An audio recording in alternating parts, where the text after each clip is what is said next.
to be psychotic to like be a pro wrestler. Like I'd say I'm psychotic. That's a whole different level of enjoying abuse. How does somebody who doesn't know anything about wrestling get involved in the WWE? I had honestly very, very little respect for pro wrestlers. And I was like, oh no, these people are risking their lives for people's entertainment. They're having to memorize lines after getting concussed. How real versus fake is it? When you're there, it's a mind constantly because you don't know what's real and what's fake. What happens in the match isn't always predetermined. Why do wrestlers all have wet hair? You know they're all wet? It's so easy to get injured. There were 70 women in the division and 8 of them had torn ACLs. Is it like incestuous? Oh!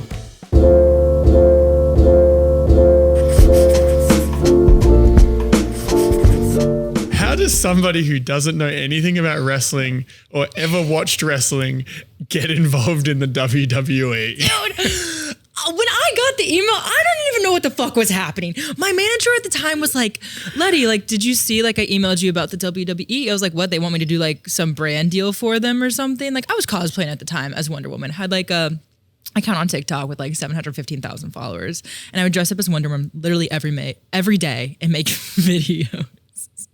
Yeah, it was fun for me. But we could talk about how I got into that later. But yeah, they reached out and they're like, hey, we want to invite you to a tryout. And I was like, what? And my manager's like, I think it's perfect. Like, you act, you are a previous D1 athlete, and you cosplay. That's like the WWE mixed together. And I'm like, well, yeah, I guess it is. And then I called like some of my family. I called my brother. I was like, Luke, like, this is what's happening. Isn't this weird? And he's like, I think it makes sense too. And I'm like, am I the only one that thinks this is weird as shit? Like, cause I don't know, wrestling, I was like, it's kind of corny, you know, like what is happening? But I was also cosplaying as Wonder Woman, like, so who am I to say like this is corny? Calling me kind of black. Right. I'm like, look in the mirror, Miss Corny.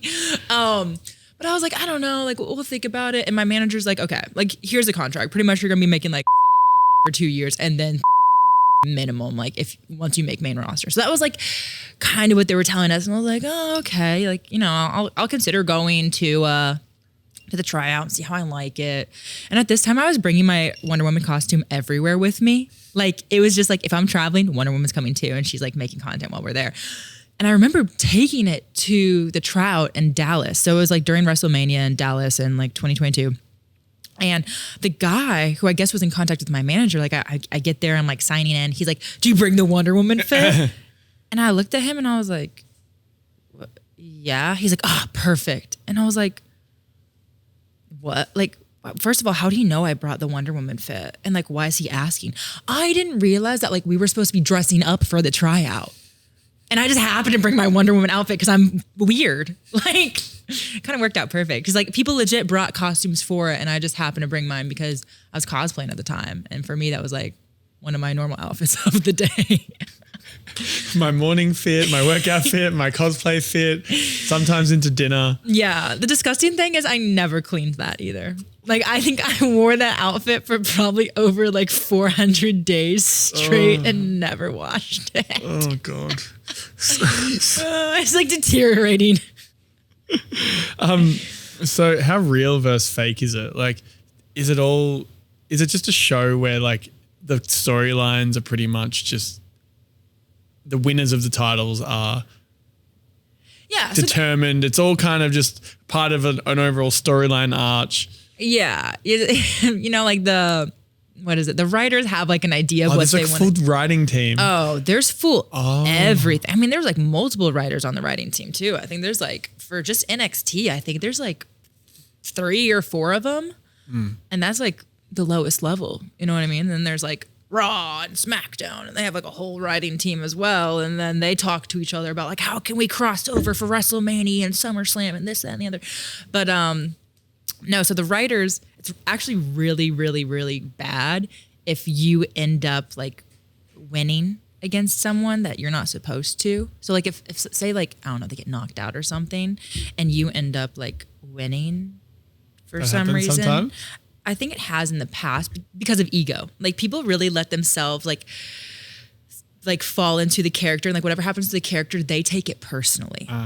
And this is called kayfabe, where people think it's real. And so people that are watching low-key think it's real, and then people that are in the WWE also get confused and think it's real. Method acting. So it's like when you're there, it's a mind fuck constantly because you don't know what's real and what's fake. But anyways, No, they have a plan of like, okay, this is going to happen. This is who's going to win this. This is what this is going to cause this. And like, they have a whole storyline that goes through it. But what happens in the match isn't always predetermined. You know, sometimes it's like, okay, we're going to start out with this and this. I'm going to hit this move. Once I hit this move, then you start calling. So like a call is like, say we're wrestling each other and I'm just like, duck this. And you have to duck it or else I'm going to clock you square in the face. And sometimes people don't hear you and you like actually hit them. But, only the really experienced people usually do that. Like starting out, it's like, don't call your stuff. Like you guys are not good enough. Like, I mean, I think the first week we were there, we just like all are just like hitting each other on accident. And are you wearing like, gloves or is it just like barefisted? No, yeah, Shit. yeah. Well, we're like punching each other in the neck and stuff. So it's not, we're not supposed to be hitting each other. Yeah. Oh yeah, for sure. But we're not supposed to be hitting like people's heads or places where they can get seriously injured. So the goal is like to hit people's neck, but say like you move your head just an inch and then I clock you in the chin. Like it's so easy to get injured. And I didn't realize that when I signed up for it. Did you have a character name that you were coming out with? Yeah. It was Stella Lily. Oh, it's kind of cute. Stella Lily. I like that. How did you get that name? Like, how do wrestlers come up with their names? So we come up with them ourselves. Oh, really? And we pretty much like they tell us like, it's your time. And you're like, oh my gosh, finally. And you have this like whole list and you're like, this is the name I really want. And then they're like, it sucks. And you're like, okay. So this name, and they're like, no.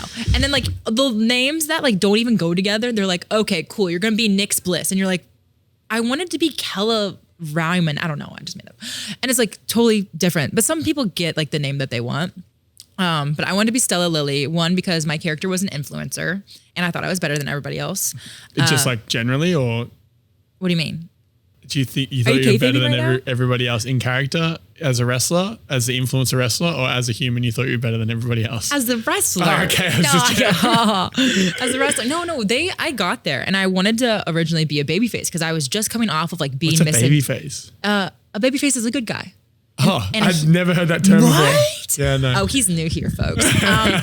And a heel is a bad guy. A heel? Yes. So pretty much they came up with the babyface. Like H-E-E-L? H-E-E-L, yeah. So pretty much they came up with the heel and the baby faces because from like camera center, if there's a tag team, the baby faces will be on the far one and their face is going to be towards camera, and the heels are on this corner and their heels are towards camera. So it's baby face and that's the heel. Also, there's something that, especially in wrestling, it's like very repetitive and they do things that people can like understand. It's like, posting on Instagram at the same time every day so people can expect that. It's like that in wrestling. Like people do the same thing so people can expect that. And they're always moving around to different cities. So they want people to be able to experience the same thing in different cities. Yeah. I remember going to a wrestling thing in Melbourne.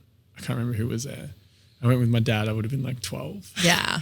And there was some like 30-year-old dude just like swearing and yelling constantly for like an hour and a half straight. Be like, get it, like just doing some like crazy shit. And then this dad in front of me with his kid turns around to the guy and he was like, can you just chill? Are you talking about a fan? Yeah. That checks out. Yeah. And the dad with the kid, we're in the middle row, the dad and the kid's in the row before, and this guy at the back with his friend is like losing his mind. Yeah. And the dad with the kid in front of us just turns around to this guy and goes, hey mate, can you just like settle down a little bit, like with the swearing and it's not real. And he goes, and did he cuss them out? He goes, you know what else? You know it's not real? It's not real. Did you see that punch? That is real. This is so real. He's like in his 30s. And I'm just in the middle with my dad and I'm like, the fuck? I'm like 12 years old. I'm like, this guy an idiot? Like what the fuck's going on here? No, what I think happened there is I feel like this guy probably was a wrestler before.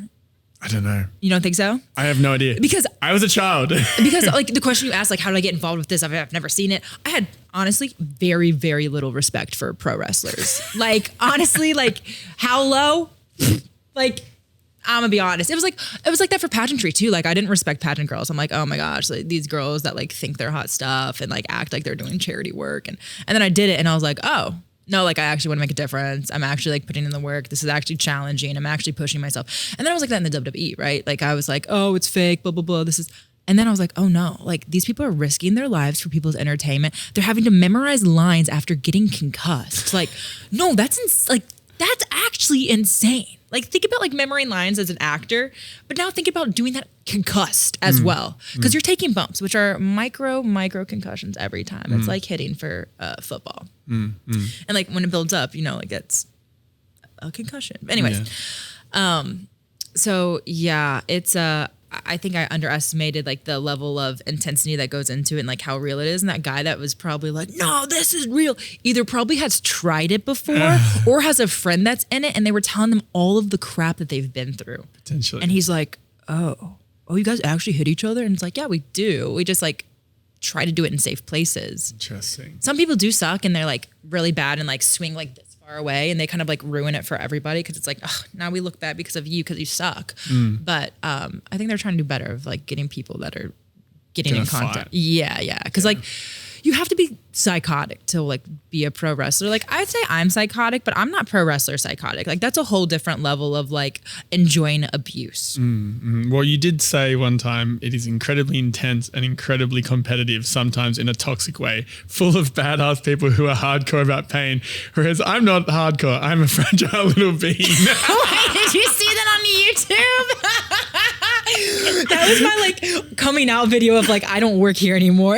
And I was like, I am not made for this. Like I'm like a cutie patootie. I don't want my face to be reconstructed. Like this is my moneymaker, baby. And like there you have to like kind of be a little fucked up. Like I have a friend who had to get like face reconstruction because she got in a fight on like everyone there. I was the only one, probably in like majority in all of my classes, like people would always ask like, who's been in a street fight here? I was the only one that had never been in a street fight, like in the WWE. Like everybody else had like been fighting people when they go out to like bars or clubs or in high school or college. And I'm like, I'm really the only one that hasn't fought someone here. Like that's maybe a little bit of a yellow flag, maybe a red flag, but like you have to be in that kind of culture where like you don't give a fuck. To me, I'm like, let's just have a conversation and sit down, buddy. You know, like totally different people. What do you think of Roxanne Perez? Okay, everybody thinks I hate her. I don't. She actually helped me with a few of my moves, and I think she's a really sweet girl. I think. No, but she was friends with this girl named Cora Jade who was really mean when I was there and was one of the main bullies that I had to deal with. Not on script, just in no, in life. I was like so confused what was going on. I was like, why do we have beef? It's because one time, it's because she texted me and told me to do something, and I told her I wasn't going to do that respectfully. And she... What was it? What did she ask you to do? She asked me to take down a TikTok, and I was like, no. What was a TikTok? It was like, this is what I did at work today. And she's like, you're exposing the whole industry. And I wasn't. I did not give away anything kayfabe. I was just like, this is a fight. You know, we were like getting ready for the fight and planning out like what we were doing. But I wasn't saying I was planning out with my competition. And also, like you said, we're not stupid. We know that we collaborate with each other. Anyways, she was butthurt that like she couldn't control me. And so then she wanted to like... Did she have any right to control you though? Slander. No, why? Like she was your boss or? No, she was my colleague. Like she'd been there longer than me, of course. And like, but there was no reason why I would respect her because she didn't do anything to be respected. You know what I mean? Like she didn't come introduce herself to the new people. She didn't make it a safe place to ask her questions about moves. Like, do you know what I mean? She didn't offer to stay after an extra ring and help people. We would go up to her to shake her hand and introduce herself and she'd literally turn away from us. Like, no, like she was just a mean person. What was her name again? Her name's Cora Jade. Cora Jade. Yes. Cora. So Roxanne was friends with her, and by association, Roxanne. She looks mean. She was really mean. She was kind of mean. And by association, I think Roxanne felt like she couldn't be nice to me anymore. And so pretty much when Roxanne's killing it. She won some titles and shit. Yeah, no, she's such a sweet human. Also, crazy thing. The guy I was dating there. You dated a wrestler? Yeah. Now dates her. Is that a red flag? Yeah, they all are. Oh my gosh, I wouldn't again. Which one did you date? I'm not gonna tell you. Oh. Yeah. Is it like incestuous? Oh, yeah, it is. Like everyone's just like fucking and fighting and. Yeah, but end of story. Cora Jade. I'm not Cora Jade. Cora Jade sucks. Roxanne Perez, sweetheart, so nice, and like I'm sure they're not friends anymore, or maybe they are, but like she doesn't control like how she treats other people in the PC anymore. So like I don't think that's an issue anymore. No, but Roxanne Perez is sweet, and I never had an issue with her. I just was like, thought it was weird that she commented on a fan's Instagram like she doesn't work here anymore. I was like, okay, girl, like why are you trying to spill all my tea before I do? But yeah, no. Sounds like high school. It was high school times 20. Like I was like, you guys, we're adults. Like what are we doing here? Why are we acting like this? What's going on? And I've never been bullied. Like I was bullied a little bit in college by like my teammates, but I'd never been like actually bullied before. for it until I got there. Like I mean, to the point where it's like you walk in, Oh, really? Dude, I was That's just crazy. like, yo, why are cameras not following me around? Because there's no way this is real. There's no way this is real. But anyways, this girl, she came in with me in my class. And I remember me and this other girl were going to room together. And she called me up and she's like, please, I really want to room with you. Like, and I felt bad. So I'm like, oh, like she's going to feel left out. And of course, I was way too nice back then. Like way too nice. Like me now going into the WWE versus me. Do you think you could survive? You could hang now? I think everybody would fucking hate me there now. Because I Could wouldn't deal you with anybody's survive in bullshit. that place if people hated you? Like, is there like a... It's tough. So you need to get along with everyone still. It's not even get along because not everybody gets... No one gets along with everybody. Because then it's like, if you're too nice, people are like, she's up to something. Up to what? What do you possibly... Like, it's... Not like there's no way they're not that nice. It sounds like the character arcs are just like bleeding into their... Character drama arcs bleeding into human experience. Like, what the fuck's going on here? So this is the other issue. So I was this influencer that thought I was better than people, and I would go and like do these promos in front of everybody. And then people thought they were real. Like they actually thought I was better than them. And I'm like, you guys know this is my character, right? Like it's not me. And like, but you also were an influencer in real life at that time. Yeah, I guess. So I guess maybe that's where they were like, well, I don't know. And I did have more followers than people. Well, this is the other thing. People try to get me in trouble when I was there for like, I actually don't know what. They're pretty much just like, you need to delete stuff. They were really upset because I said Shawn Michaels' name wrong. I love Shawn Michaels. Yeah, I said... Does he still wrestle? No, he's our boss. Really? Yeah, NXT. So it's pretty much, they all just like kind of stay in the industry. Because then after that, what do? I've met some women. Like football players, they become commentators. Yeah. Right. Well, I've met some women outside of WWE and like, they don't do anything now. They don't know what to transition to. Where they can just like chill or it's... I hope so. Because because like I've met a few and like, it almost seems like they're still clawing at what used to be rather than starting a new path. Yeah. Yeah. Well, so wrapping up on the WWE stuff, what kind of good lessons did you take from that experience that you've applied to your life? Ooh. What kind of good lessons? You should have read the 48 Laws of Power before going in. I actually started reading that when I was there. And you would have been like, wow, it all makes sense now. I actually started reading that once I got there because I was like... What the fuck's going on here? Because I was so confused. Yeah. Because there was like... We talked about narcissism a little bit. I've never been around so many narcissistic people in the same environment. Like, I wish I was a narcissist. Like, honestly, to not care about people to that level, like, I fucking wish it would have made my time there so easy, like so much easier. Because they also are so unaware of how they're affecting other people, which is a narcissist, right? They're not able to understand empathy for others. But yeah, it was crazy. And I remember the first day there, someone from main roster came down and they were like, you got to be a shark here. And I'm just like, what? Like, you got to be a shark. Like, you got to just like go after things and like, but that's not me. That's not how I live my life. Like that's not my takeaway, but that's pretty much the environment. What did I take away? I took away that I would much rather be at peace with myself and love who I am and look in the mirror and see myself than do something for fame or money. I think that's my biggest takeaway is I would much rather have less money in my bank account, more fulfillment within myself, deeper connections with friendships than anything that money and fame and materialistic worldly things can get me. That's my biggest takeaway. Great. You've seen into the abyss. I have seen it and I don't ever want to see it again. Like, I don't want to see it again. I would see it again, but not at the cost of my soul. Yeah. What if they 10x'd your wage? To go back, okay, I would love to go back to the WWE if I'm a manager or if I'm like a speaker or commentator or something. Because like, again, it was fun. I think where I struggled was like the camaraderie with the wrestling. And a lot of people didn't like me because I had a following when I came in. And also my character talked about that. And it was like, I'm here because of my following. And people were like, oh, this girl sucks. But like, I was actually just really fucking good at my job because I was making you hate me. Like people hated me there. Like even Twitter, like I would post some things on Twitter and blow up and be like, she's a worst human and blah, blah, blah, and blah, blah. How do you deal with that? Like, doesn't it like mess with you? I had to block a lot of people on Twitter because I was like, bro, what? Does it mess with me? well, they don't know me, right? Like they don't know who I am. Yeah, I know. But after a while, just like unrelenting hate surely just like does something to your brain. But I never got that hate in person.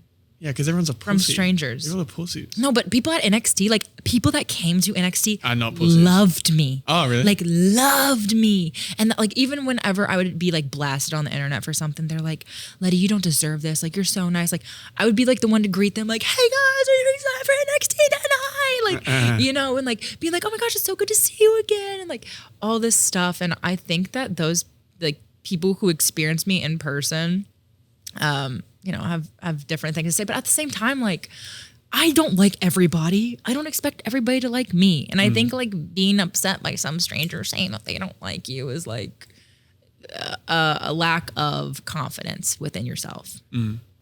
Okay. So you love a good side quest. Always. Self-proclaimed side quest queen, apparently.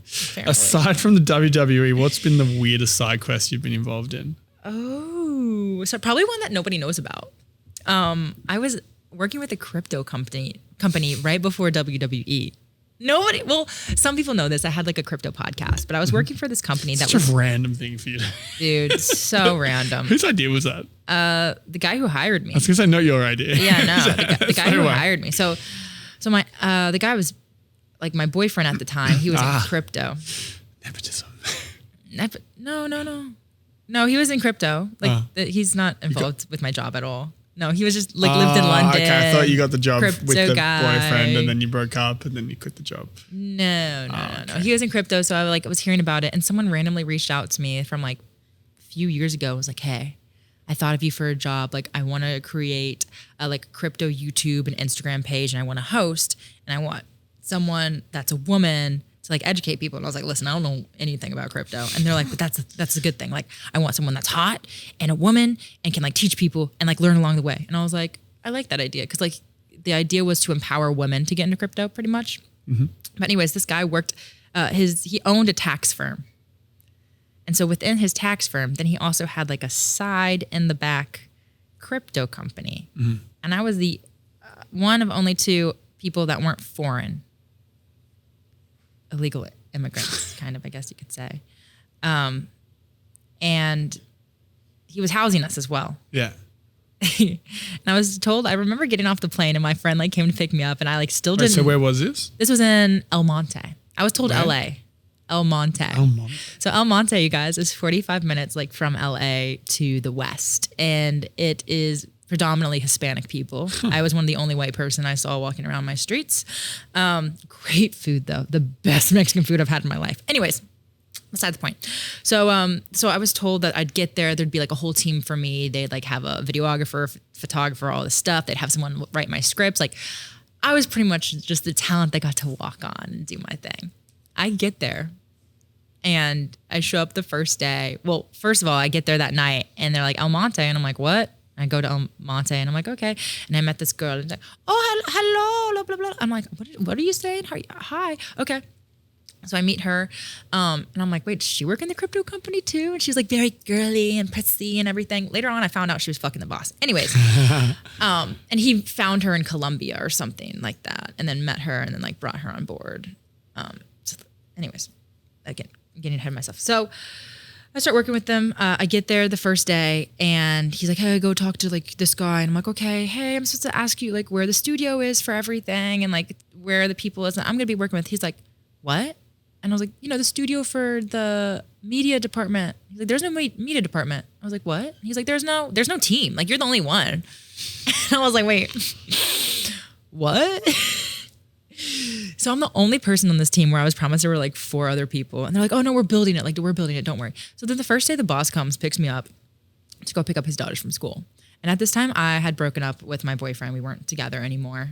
And the boss was asking me some weird questions. And so I was like, ooh, like he was like, I think it's a shame that like monogamy is such a thing. Like I think all of us should like see other people and like to just be with one person isn't really like the way life's supposed to be lived. You're supposed to explore and experience other people and energies and all this stuff. And I was like, no, but I'm pretty good with my boyfriend. Like, like just like, where is he going here? Like it almost seemed like he was trying to see where I was at with that. And I was like, okay, this is a little HR problem. But again, there's no HR, right? There's not even a team for me.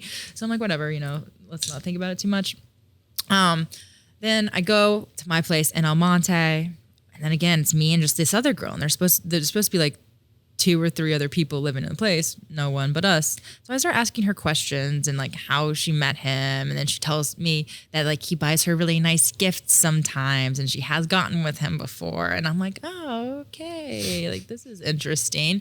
And then he ends up hiring some guy who is homeless, and then he moves into our house, and he doesn't pay him, but tells him that he has to edit the stuff for us. And so I look at this guy's work. Like, so we shoot one video, and I look at this guy's work, and I'm like, hey, like, let's get the ball rolling. Let's get some content. And he like has an anxiety attack when I'm like, hey, do you think you can edit this within one day? And he's like, no, it's so much pressure. And like, blah, blah, blah, blah, blah. He's not paying me. And I'm like, okay, I don't know what's going on here. So pretty much this guy ends up leaving. The whole time I'm like, what is happening? Like, I'm genuinely confused. And then I'm like, I think I'm in a bad situation here. I'm like, right? Like a person's housing me. They're like using people. And like a homeless man just came to live here. Like, I don't know what's going on. And so then our boss invites everybody to his place. And it's a night where like everyone's, mixing and mingling. And then there's like music that comes on. And the girl who's at my place goes and dances with the boss, like very closely, even though the boss has a girlfriend / fiance or something. And I'm like, oh, okay, interesting, right? But I know he told me about his life. He likes that. So then like he came up to me and like grabbed me to dance. And I'm like, oh no, I'm good. I'm good on that. And he's like, no, you need to like move like this. And I was like, I don't need to move like that. I'm gonna just pop it over here, baby. So then I go into work the following Monday, and he's like, Lete, I'm going to have to call you in my office. And also at the time, I'm like praying, like, how do I get out of this, God? Like, I do not want to be in this job. Like, there are so many concerns for me about what is happening right now. He calls me and he's like, we got hacked. I'm like, right. We lost $40,000, and therefore I'm going to have to let you go just because you're the newest person on board. And I'm like, oh gosh, what a shame. Okay, no, I totally understand, no problem. But I'm like, but what about my housing? Like, because what's happening with the roof over my head? He's like, oh, you can continue to live there. I'm like, okay, cool. So pretty much I got laid off because I wouldn't dance in like a very promiscuous manner with my boss, right? Like pretty much he realized like I can't make advances on Lete. She's not going to bite like the other girl. And like there's no point of having her here if like that's actually what I'm ultimately wanting. So where did the podcast come from? Were you doing the podcast throughout this whole time? So me and this guy started it while we were there, while we were like waiting for the rest of our team to get hired. How many episodes did you do? I think 3. Oh. 3 or 4. So strange. It actually was pretty good. Really? Like me and the guy kind of killed it, but why didn't you just keep doing it? You could have become like Crypto Queen. Crypto Queen. That was the idea. I actually had a TikTok called Crypto Queen. Yeah. But you can't actually like make content around crypto for real, or else it gets like flagged. Oh, really? Yeah. Yeah. That's why the crypto podcast blew up. A lot of them blew up. And newsletters. And newsletters, yeah. Yeah, big newsletters. Yeah. So that was an interesting side quest that I did. And that was right before WWE. Jeez, you've been on a tear. Yeah. Really like, wow, hey. So you're Crypto Queen, then WWE, Depression, New York. There were some things before Depression and between Depression and New York. Oh, okay. Yeah. So after WWE, yes, I had suffered from depression, and I gained anxiety while I was in the WWE from, obviously people talking about me and spreading rumors about me all the time. You develop anxiety about talking and meeting new people because you always think that they're talking bad about you and coming up with fake stories. And Aren't they? Really, no. Oh. Like anymore? No. I don't think so. Like people could say crazy stories about me now, but I don't have to show up and see them every day for work, right? Yeah, like it's different. Like, so I started painting. So it's like, okay, in the order, WWE, depression, anxiety, right? And then I painted, and that helped me cure my depression. And then I went on Deal or No Deal Island. Yeah. Competition show. A fierce finalist, you were called. A fierce finalist? Yeah. I should have won that shit. Yeah? I should have. How come you didn't win? That's because Philip decided to help the guy who sent him home because he has kids and I don't. That's fair enough. You think that's fair enough? I mean, all's fair in love and war and Deal and No Deal Island. I think so much less of you now. I do. How much money was it? $5.8 million. Yeah. So Guess how much I got? How much? 0. I actually got paid less than everybody there because everybody got stipend once they got off the island. Like once they got off the show, like they got like $200 every day to like. How come you didn't get a stipend? Because I was on the show. I didn't need the stipend. They were feeding me there. Oh, okay. Yeah. Damn. But it was the best time of my life. I will say it was like so much fun. I am still bitter about Philip. Obviously, that's why I name dropped. So wait, were you the second runner up? I was the runner up. The runner up. The runner up. So you were this close to $5.8 million. Not necessarily, because I still had to play Deal or No Deal. But I was probably gonna cop out. The money? What did he get? Yeah, he got $5.8 million. He got $5.8 million. Out of what? It was like $30 million was the pool, right? The craziest part though is like off camera, he like went through the cases that he would have done.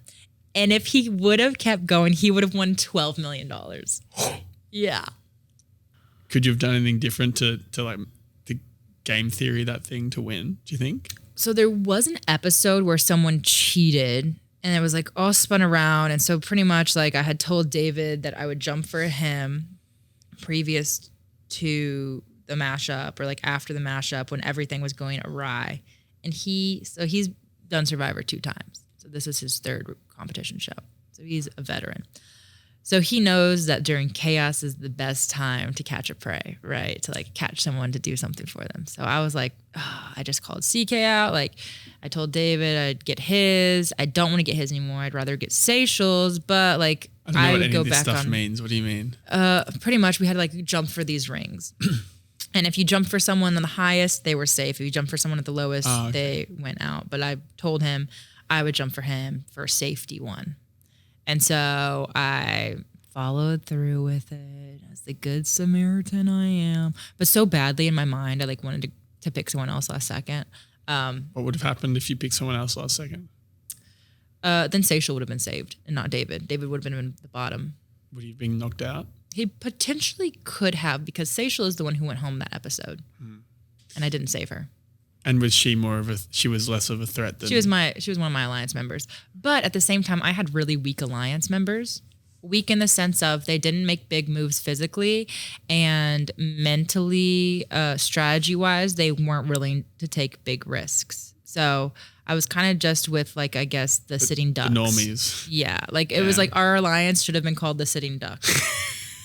Like bless their souls, but like, gosh, fight or flight mode. I don't want to be in apocalypse with them. But Seychelles funny though, so like at least she'd make me laugh. Well, shout out to David, 5.8 mil. Yeah. Good on him. I asked him to buy him some of my artwork. He said no? He didn't get back with me. Oh, okay. Rude. And then we make it to New York after all this. Yes. Yeah. So what was your welcome to New York moment? Oh,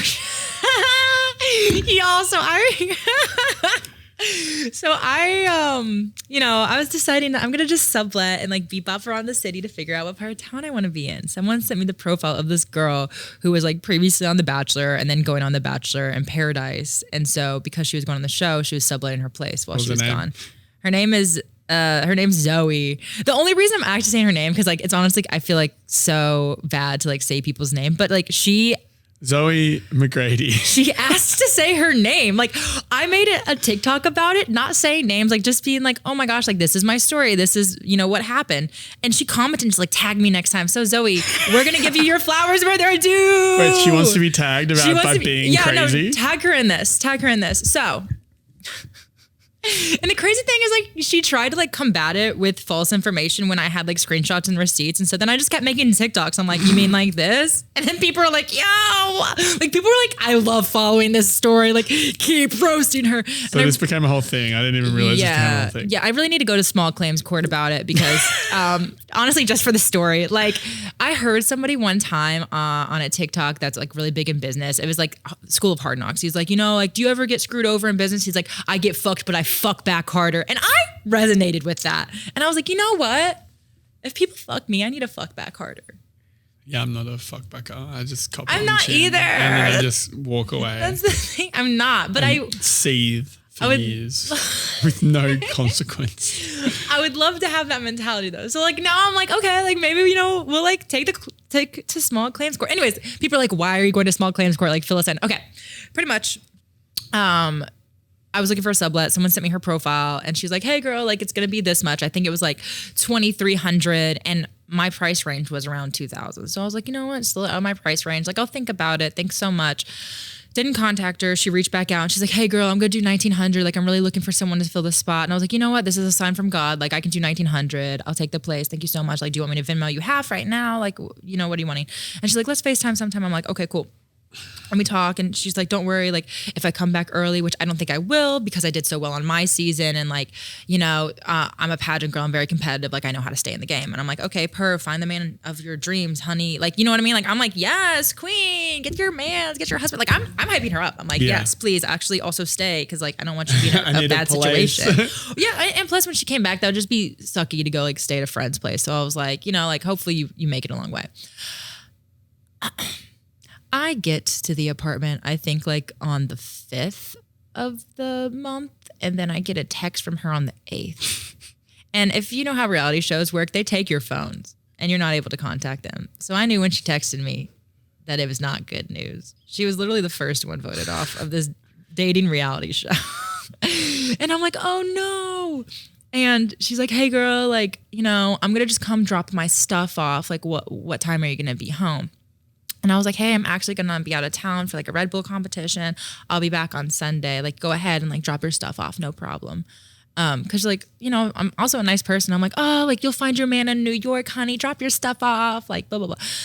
And then she sends me another text like the next day. And she was like, hey, do you by chance, you know, want to keep like not paying me for the rest of the month and then you just go stay at somebody else's place? And I'm like, I don't know anybody else in New York. Like I just got here. I don't have friends yet. So no, I'd rather just, you know, stay at your place and like pay you the rent. And she's like, okay, like, well, I have some things and like, I want to organize my spot before I move. So we're going to need to talk when you come back. And I text her and I was like, this is actually really worrisome. It feels like you're about to kick me out. Doesn't respond. Text me, also a narcissist. Lots of narcissists I've met now. And it's like, I'm good at recognizing patterns, unfortunately. Okay. So anyways, doesn't respond to that, right? Because she doesn't want to admit that she's trying to do something shitty, right? Like, because earlier in the text thread, she's like, if you, like when she asked me, do you know, want to stay somewhere else? She was like, if not, no problem. I'll stay at a friend's place. So I was like, stay at a friend's place. I'll pay the restaurant. Okay. So then we get down to the part and she's like, hey, what time are you coming back on Sunday? And I was like, hey, I'm going to be back around like 4 p.m. No response. And I messaged her and I was like, hey, like, I'm really not feeling well. I had bronchitis and I ran this Red Bull 400. And so I'm coughing up a storm and just my lungs are about to freaking explode. So I'm like, hey, I'm really not feeling well. Are you cool with, you know, maybe meeting up on Monday at a coffee shop, like near your address? And she's like, sure. I'm like, okay, cool. So we're going to meet up on Monday. I'm tired from this race. Again, bronchitis. I see trash outside the door when I get to her place and I hear a TV on. I open the door and find her sitting on the couch eating chips, like watching TV. And she goes, oh, hey girl. I've never met her in real life either. Like I've never met her in person. So I didn't know this woman. I just was like, oh, she's been on a reality show. Like there's no way that someone that's in the public eye is going to, you know, screw over someone that's also in the public eye and shares their life on social media. Like what? That wasn't the case. So I was like, what are you doing here? I have a video because I started recording her and me. And I was like, hey, I like don't know what you're doing here. She's like, I told you that I was off the show. I said, yeah, but you texted me and said you were going to stay at a friend's place. She's like, oh, like I said that, but I didn't mean it. You said what? You didn't mean it. Okay. Right. I should have known. Like she acted like I was stupid for like knowing that she didn't mean it. Anyways, so I was like, hey dude, like I don't know what to do. Like in this situation, I'm going to start recording us because like, I just want to make sure everything's straight when we talk about this later. So she's like, okay. So I like set down my phone. So I have all of this on recording too. All of it. And I rewatched it. She's mean. And I was so nice. I was like, oh, I understand that, it's harder for you to come back and stay somewhere else, but like, you're really putting me in a bad position. And she's like, I have so much going on right now. She's like, I'm heartbroken. I don't know what I'm doing for work and I'm moving soon. And I was like, okay, well, I technically don't have a job here. I don't have any friends here to go to. I've only been here for a week and I just moved all my stuff. But like, fuck me, right? Like, fuck you, Lete! I don't give a shit. So I'm like, the audacity to not even understand someone else's situation fucking blows my mind. Like, seriously, and I'm like, you realize you're being selfish? And she's like, like, you can stay here though, so like, I'm not putting you on the streets. And so I'm like, okay, like, I don't want to stay here with this girl. And then she gave me the option to stay at her friend's place that lives 45 minutes in East Harlem. And I didn't know her friend at the time. Like, I just have since become friends with this friend actually and talked shit about her. But I didn't know the friend at the time. So I was like, I'm not gonna go stay with your friend in East Harlem when like I paid to be in an apartment by myself without another person in it that I don't know, which is you. Okay, like when you sign, like, and then she tried to tell me, she's like, everybody knows in New York, like, if you have a lease and the person comes back, you have to leave. And I'm like, no, that's not how a lease works. And she's like, everyone knows that. I said, stop saying everyone. It's just you and me in this conversation. I am not everyone. You're gaslighting me right now, and it's so obvious. Like, stop. She didn't stop. She like kept saying it. It was driving me off the wall. But and then she's like, I'll pay you back the rent. Like I'll pay you back. Like I just really need to. I just really want to stay here. And she's like, my rent costs more than what I'm making you pay. And I was like, yeah, but you're also the one who reached out to me desperately saying, come stay here. I need someone to stay here. Like that's not my fault. You pay more. The fuck? So pretty much, I was like, all right, well, I guess I'll stay with her for the time being while I figure out something else. Cause like, maybe we'll get along. Maybe we'll be like, maybe it won't be so bad. It was bad. Oh, your girl was stressed. I'm pretty sure I had like 5 pimples come up on my face because I was like, oh, hell to the no. Like I've never been around like that. Probably Sarah Bear, actually similar. But you attract these people. Bro, yeah, apparently, yeah, I don't know why. Actually, I need to talk about this with my therapist. She says that like empaths are nice people, are the best people for narcissists to prey on. And that was your welcome to New York moment.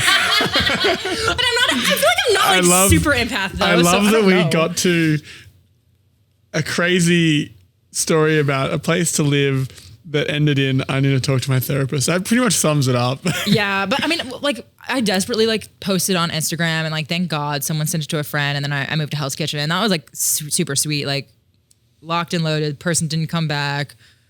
Thank God. Yeah. But yeah, here is crazy. Yeah. I also got I also stayed somewhere where I got a bed bug. Oh, where is it? I can show you pictures of it. No, I don't need to see your bed bugs. It's okay. You don't want to see it? Not particularly, no. No, I mean like where is it like on your body? Is it still there? No. It was like right here. There were 10 bites. Oh. 10 bites. So bed bugs, they like bite multiple times apparently. So I woke up in the middle of the night and it was itching and I was like, what is happening? And This place is disgusting. Had to move out of that place. I've had a lot of struggle with housing. Welcome to New York. Yeah. It's literally welcome to New York. Places. Yeah. And the place I'm at now is nice, except for the fact that the girl didn't clean her air filter for probably like over a year. And I like took a picture of it and there was like dust this thick. Yeah, you showed me that. And I was like, I texted the girl and I was like, hey girl. And there was moldy Brita, like mold inside the Brita. And I messaged her and I was like, hey, like I noticed there's no cleaning supplies to clean all this stuff. Like, are you cool with, I go buy a few things and you Venmo me for the cleaning supplies? And she's like, no. No, those 2 factors don't define the cleanliness of the space. And I was like, actually, like air and water are basic necessities, so they do. But okay, Mr. Lulu. Just quickly though, I love doing this podcast. If it's positively impacted you in some way and you would like to support us, please subscribe. By subscribing, it allows us to build a much bigger base of listeners, which results in better guests, better production, and a better show overall. Alternatively, please take a look at the affiliate links of the products that I use and love in the comments below and consider purchasing using those links. They'll give you a discount and they'll also provide the podcast a small kickback. These are two very easy ways for you to support us as we continue to grow the podcast that we absolutely love doing. Thank you for your support. And now back to the episode. Wrapping up, you made an interesting point earlier. You said you're a fixer-upper with men. Talk to me about that. Wait, I don't think I talked about that on here. You haven't? No, I haven't. No, you told me about it earlier. Oh, yeah, okay. I told you. And I'm like pretty curious about that. Yeah. So I only have actually 2 boyfriends, I think. Like actual boyfriends, like post-college. Like I don't think I had a boyfriend in college. I kind of did, but I don't think I did. So if I don't think I did, I didn't. Okay, anyways. So I've only actually had 2 like boyfriend-girlfriend relationships where they're like, will you be my girlfriend? And I'm like, yeah. And the first one was just a boy, just a little lad. He hadn't developed yet. He had a lot of work to do on himself. And I remember like at the time he would never take me out on dates, and I would like give him gift cards so he could like take me out, or like my mom would give him. How old were you guys? We were 23, I think. And then it was also during COVID. So it was like, okay, but yeah, he never took me out. And there was just like a lot of things that he talked about doing and didn't actually do. Like one of them was move to LA to set his career off. And so I broke up with him because I was like, it's really unattractive that you're not achieving your goals and dreams to me. Like I want to be with someone that's like doing the things that they're saying they're going to do, not just talking about them. And this person was really creative and very innovative. Like they always had a different business idea. Like they wanted to start like an oat milk company, and I'm like, do it, slay. And then they wanted to start like a glasses drop shipping company. And I'm like, do it. Like they always were like beatboxing around like something with a big idea, but like never fully putting it into fruition. And I broke up with them, and I was like, you need to like go do what you said you were going to do, because it's, again, unattractive to me. And you're not really like living up to your full potential for like what you owe yourself. Like I really feel like people owe themselves the experience to try and fail at their dreams and then like keep trying. So he went out, he did that in LA. And like, I think on Instagram, I saw like 2 weeks ago that he just bought himself a Lamborghini. So like he went from like not being able to afford to take me out on dates. And I think I read his caption. It was like, my girlfriend at the time didn't know it, but I only had $50 in my bank account. And I was like, I think I knew it. Like I knew you. Like he didn't, and he also moved in without like telling me, and he never offered to pay rent or groceries or anything. Like he was a bum when he was with me because like he didn't have money. Like So what does he do now? I think he flies drones for like movies and commercials. He's cool. an FPV drone pilot. They're good ones are really, really He's really solid. good. Yeah, That's he's cool. really good. Such a fun, interesting skill to develop. Yeah. It was like super nerdy. You but little bug. I know. I was like, oh, you little nerd bomber. Next thing you know, he's like, oh. Yeah. But the videos he would make were so cool. So yeah, now I guess he drives a Lamborghini and lives in LA. And it was really sweet a few years ago, because we dated in 2020 and like a little bit in 2021. And so a few years ago, I happened to be in LA, and he's like, hey, can I like take you on a surprise? And I was like, okay, sure. And we hadn't talked very much since. Like I think I ran into him at a friend's like Friendsgiving, and he was like, hey, can I like take you to do something as like a thank you? And I'm like, okay, sure. He ended up like taking me to Disneyland. And I was like, oh, that's sweet. He's like, I couldn't afford to like take you out when I was with you, but I just want to like take you here and say like, thank you for pushing me. Because like without that, I don't know where I would have been. And I'm like, oh, wow. Do you think you could have stuck it out with him and gone along for that ride? Or No. No? No. You need a man who's got more going on.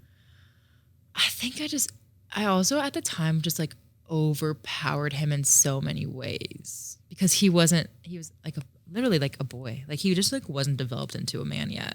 And I was still like developing into a woman, I'd say, but things I said I was going to do, I did, and he didn't.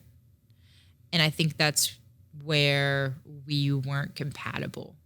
Because to me, if I say I'm going to do something and my partner also says they're going to do something but doesn't, how am I supposed to trust them with a house one day or picking up my kids from school? Like it goes into so much deeper than just the right now, not holding promises to yourself. It goes into like, well, what about like down the road when it's like simple things. You can't follow through with that. Like that's not attractive to me. Because when I say I'm going to do something, I do it. Like for instance, the date where I got catfished, someone else invited me to do something like way more fun and way cool that night.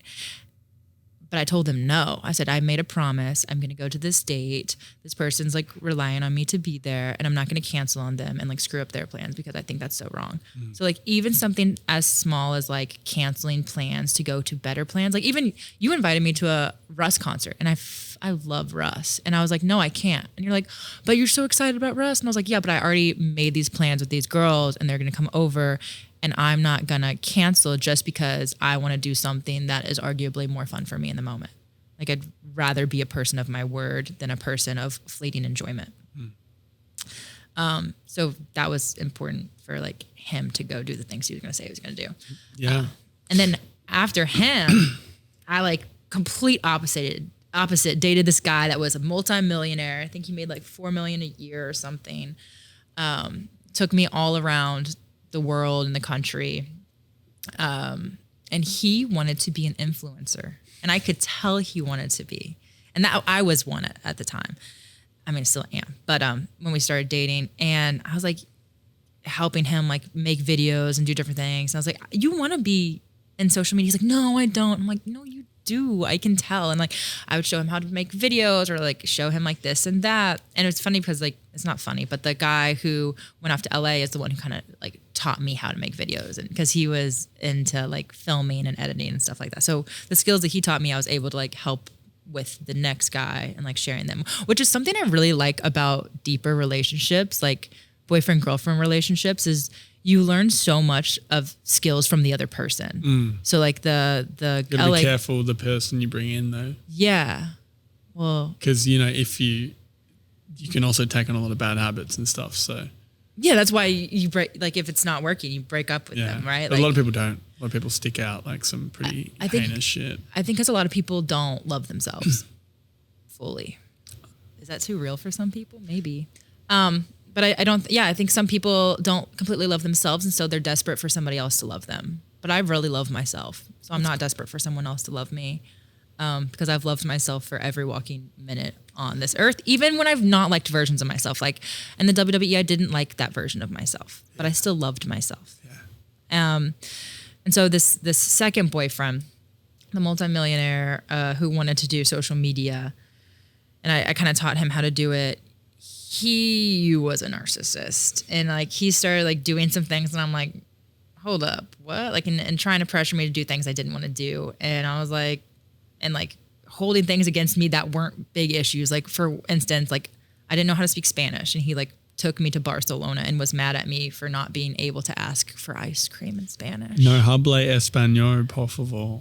Yeah. And so like he would get mad at me for small things. I'd be really confused, but it was like this tug and pull that narcissists do. And I remember like the last time I saw him, I went to go visit a friend before going back to visit him in London. And I remember at the time we were like on rocky terms, and I was like, oh, like, that what he did, like when we were in Barcelona, was a little bit weird and like kind of scary. He like flipped on me, but like wasn't willing to understand my side and played the victim.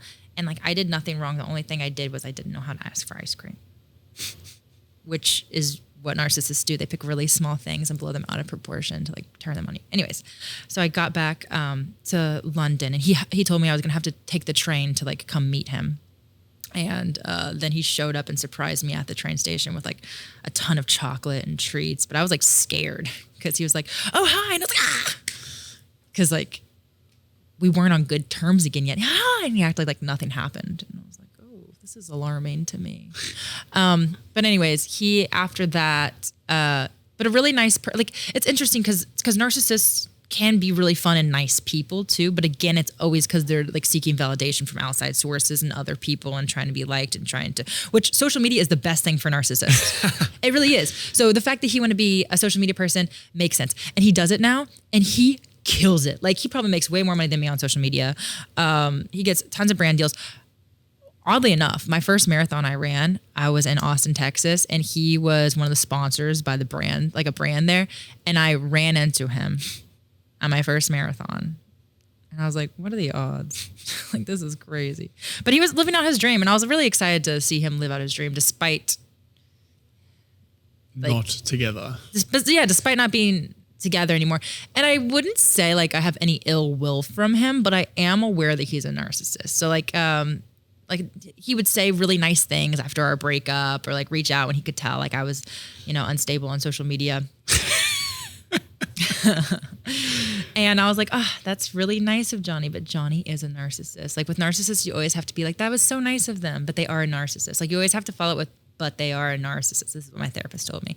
So that you can categorize them as their actions are not necessarily out of pure intentions, but intentions of to win you over and get them to like you. Isn't that what all humans do? No, some people just do it just to be nice. How often do people do it? What do you mean? Everyone's got some like initial motive or motivation of every action that they take. Yeah, of course. Or maybe, I don't think that's true. Maybe it makes them feel good.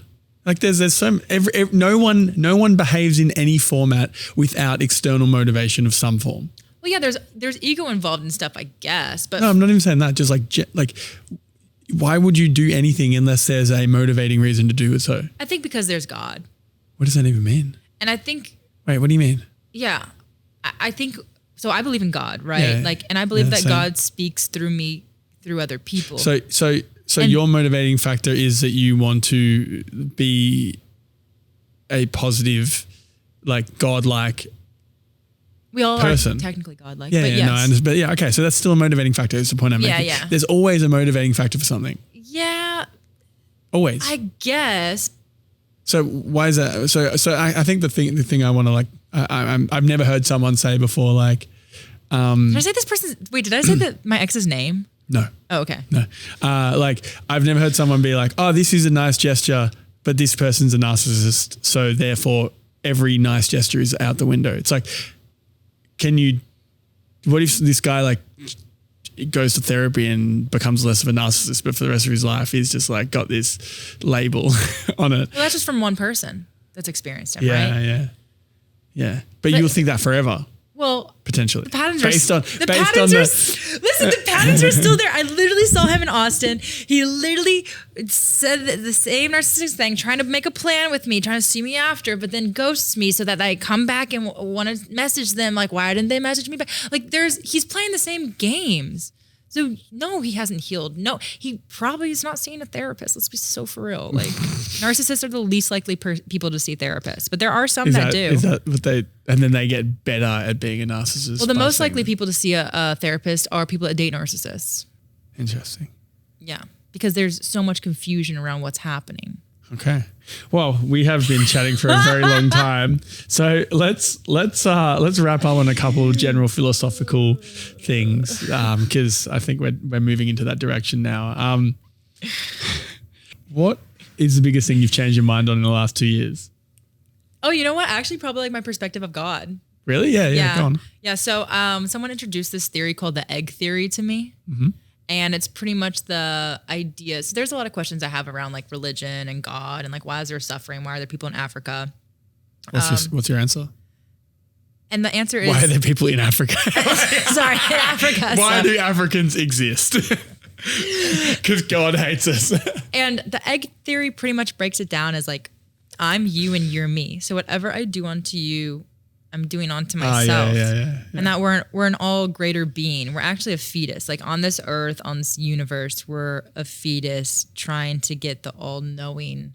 So we're all going through these different lives, different experiences, different opportunities, different success. That's why people talk about like good intentions and purity and all this stuff to live a life of like least harm involved in you so that you can go through life with more positive experiences rather than having to like dodge bad circumstances because of your actions, right? Like that's why there's so much like, why are there so many rules in the Bible? It's really, like you can do whatever you want, right? Like we have fucking free will. Like I just cussed. But freaking free will. But the idea is to like protect you from different things that can happen from doing those like, I don't know, different forms of sin, like overconsumption, over like all these things. But where am I? I'm kind of getting really deep into this. Okay. But you're me, I'm you, back to that. The starving child in Africa is also you and it's also me.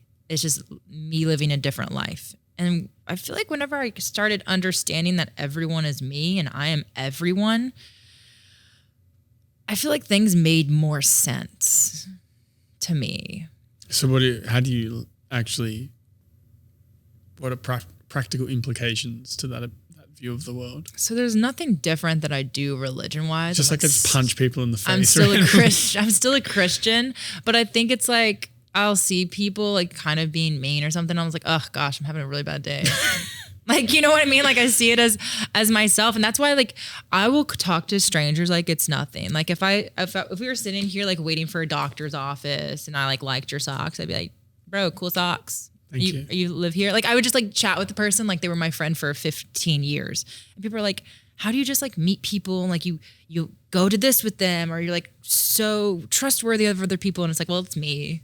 You know what I mean? Like at the end of the day. Until something bad happens. Yeah. And then what do you do when something bad happens? I am a little naive, but I don't feel like those circumstances, like I feel like that's the fear that I don't want to live in. So I had a feeling like that. I lived very open and yeah, it's all good. It's all good. Something happened. And then I got like flat out robbed, like straight up robbed one time. Did they mug you? Not quite. I was trying to sell something on Marketplace and they stole it and ran, and then they had like a bunch of friends around the corner, and I was like, oh. What'd they steal? My laptop. The day before I left for America, I was trying to sell it. Anyway, so since then, I've been a hell of a lot more cautious and a little bit, I think, genuinely like, fuck you.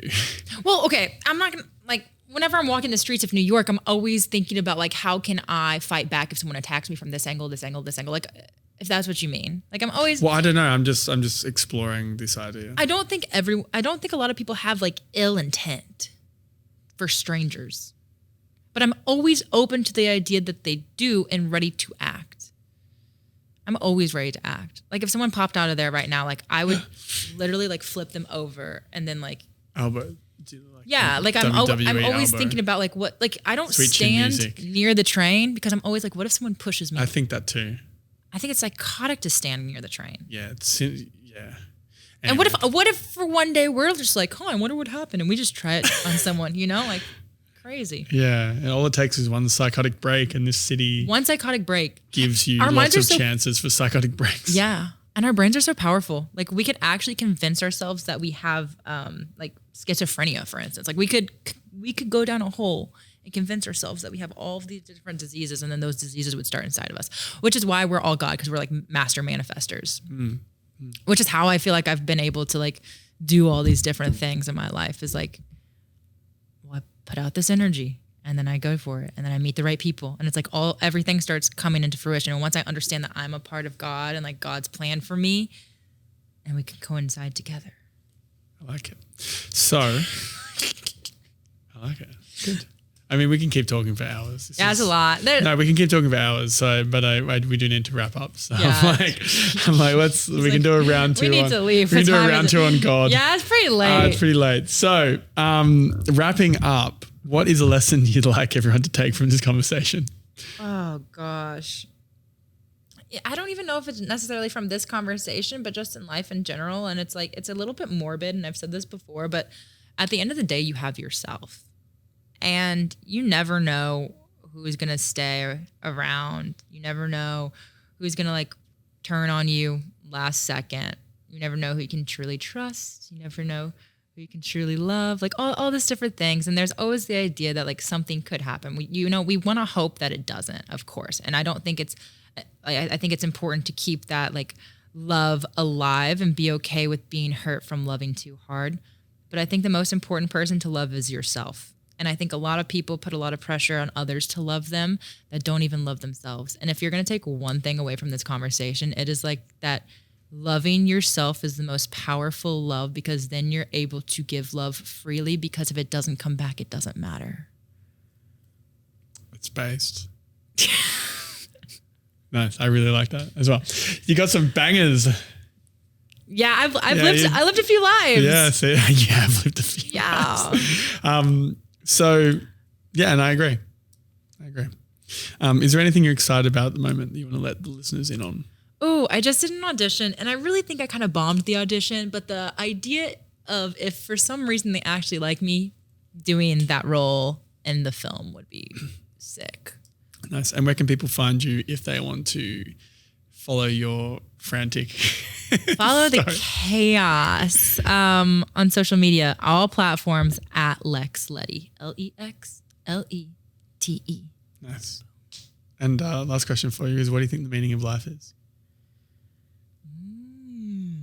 What is the meaning of life?